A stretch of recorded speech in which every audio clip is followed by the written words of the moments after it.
আসসালামু আলাইকুম ওয়া রাহমাতুল্লাহি ওয়া বারাকাতুহু। সম্মানিত শিক্ষার্থী বন্ধুরা, আশা করছি আল্লাহর রহমতে আপনারা সকলেই ভালো আছেন। আজকে আমরা আলোচনা করব আমাদের পঞ্চম শ্রেণী ছোট্ট বন্ধুদের যে বৃত্তি পরীক্ষার জন্য যে প্রস্তুতি আছে বা বৃত্তি পরীক্ষা দিবে, তার মধ্যে একটি টপিকস আছে মেকিং ডাবলস কোয়েশ্চেন। পরীক্ষায় 6টি বাক্য থাকবে, আপনারা 6 নাম্বার দিবে বৃত্তি পরীক্ষায়। আর ওই ক্লাসগুলো নিয়ে আমাদের ছোট্ট বন্ধুদের জন্য ফ্রি একটি ক্লাস ব্যবস্থা করেছিলাম। তারই ধারাবাহিকতায় আমরা আজকে এক এক করে প্রায় 35টি ক্লাসে উপস্থাপন করার জন্য রেডি হয়ে আছে বা প্রস্তুতি গ্রহণ করেছে। এর আগে আমরা প্রায় 34টি ক্লাস আমরা অলরেডি রেকর্ড করে আমি কি করেছি, আমার ইউটিউব চ্যানেলে অলরেডি আপলোড করেছি। তা আপনারা যদি ক্লাসটি ভালো করে বুঝতে চান, অবশ্যই শেষ অবধি পর্যন্ত দেখবেন। এবং অনেক কিছু যদি বুঝতে সমস্যা হয়, ঠিক আছে, সেক্ষেত্রে আপনার কি করতে হবে, আমাকে জানাতে হবে বা কমেন্টসে জানাতে হবে। যদি কমেন্টসে জানানো হয় তাহলে আমি কি করবো, আমি আপনাদেরকে বিস্তারিত আমি বুঝিয়ে দেওয়ার চেষ্টা করবো ইনশাআল্লাহ। তো আজকের ক্লাস আমরা দেখে নেব যে আমাদের সবচেয়ে গুরুত্বপূর্ণ 5টি বাক্য বৃত্তি পরীক্ষার জন্য। এই বাক্যগুলো বাস্ট কাজে আসবে ইনশাআল্লাহ। আচ্ছা, আর যদি কপাল ভালো হয় তাহলে ইনশাআল্লাহ পরবর্তী পরীক্ষার পরে প্রশ্নের সাথে বা আমার ক্লাসগুলোর সাথে ম্যাচিং করে আপনাদের দেখাবো। আচ্ছা, প্রথমত দেখতে পাচ্ছি আমরা making the expressions following the sentences. আমাদের যে সেন্টেন্স গুলো দিয়েছে তার মধ্যে থেকে আমরা 5টি বাক্য কি করব, মেকিং দ্য এক্সপ্রেশন করব। প্রথমত আমরা দেখতে পাচ্ছি এখানে লেখা আছে mister Ahsan works in a school. ঠিক আছে, তো এখন স্কুল হচ্ছে একটি জায়গা বা স্থানের নাম। যদি কখনো কোনো সময় আমরা স্থান বা জায়গার নাম থাকে, স্থান বা জায়গার নাম, ঠিক আছে, জায়গার নাম থাকে, সেক্ষেত্রে নাম থাকে, সেক্ষেত্রে আপনাকে বাক্যটা কি দিয়ে শুরু করতে হবে, হয়ার দিয়ে। ঠিক আছে, হয়ার দিয়ে শুরু করতে হবে, অর্থাৎ বাক্যটি আপনাকে হয়ার দ্বারা দিতে হবে। আচ্ছা, কেননা এখানে বলছে mister Ahsan works in school, mister Ahsan একটি স্কুলে কাজ করে। এখন যদি প্রশ্ন করা হয় মিস্টার আহসান কোথায় চাকরি করেন বা কোথায় কাজ করেন, সেটার জন্য আমরা কি করতে পারি, এখানে উত্তরগুলো আমি যোগ করে দিয়েছি। প্রথমত আমরা হয়ার দিব, তারপরে এখানে যেহেতু ভার্বের সাথে এস যোগ হয়ে আছে, সেজন্য আমরা ডাস দিব অক্সিলারি ভার্বের সাথে।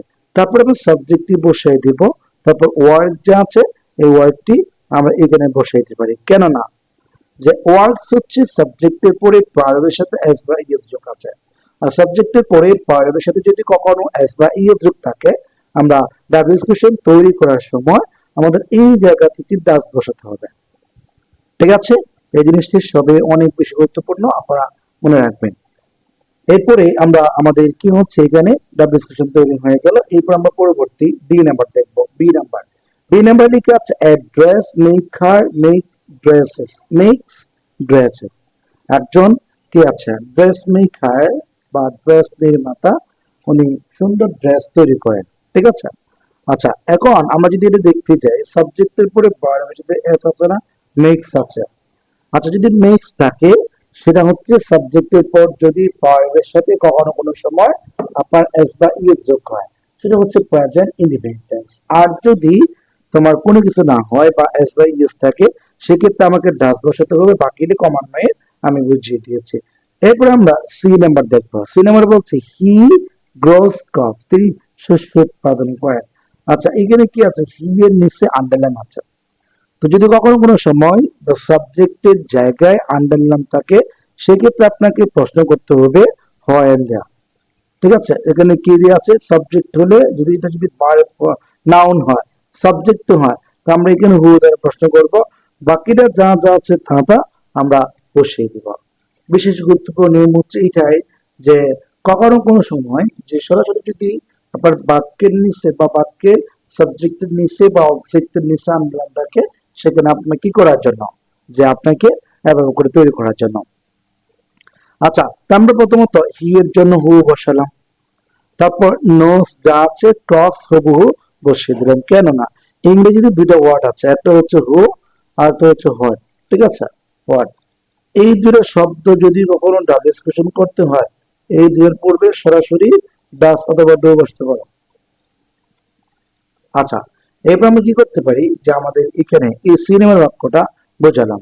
এরপর আমরা ডি নেমের বাক্য দেখবো। ডি নেমের বাক্য দেখতে পাচ্ছি she gets up at 10 o'clock, ঠিক আছে, অন ফ্রাইডে। অর্থাৎ এখানে কথা হচ্ছে তিনি এখানে কি আছে 10টায়, ঠিক আছে, অন ফ্রাইডে বলেছে প্রতি রাত 10টা বাজে বা কি করেন তিনি, শি গেটস আপ, তিনি বের হন, ঠিক আছে।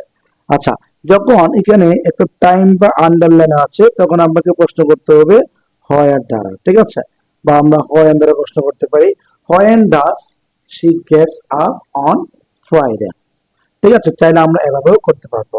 এরপর আমরা ডি নাম্বার দেখবো, যে ই নাম্বারটা, Saint Martin's land Ireland in the বলছে ডাই অফ বেঙ্গল। আচ্ছা, তো এখন এই ক্ষেত্রে আমাকে আন্ডারলাইন করেছে কোথায়, ইন বেঙ্গলের নিচে গিয়া, যেহেতু ইন বেঙ্গল দিয়েছে আমরা প্রথমত প্রশ্ন করবো কি দিয়ে, হয়ার দ্বারা। তারপর ইজ আছে, ইজ বসাবো, তারপর এখানে লেখা আছে সেন্ট মার্টিনস আয়ারল্যান্ড।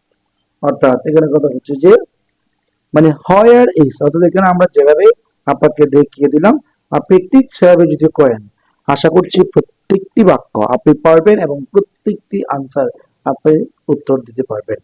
সো অবহেলা না করে ক্লাসগুলো যদি ভালো করে দেখে নাও তাহলে দিন শেষে তোমাদেরও কল্যাণ। তো আজকে এই বলে সকলের কাছ থেকে বিদায় নিচ্ছি। আসসালামু আলাইকুম ওয়া রাহমাতুল্লাহ।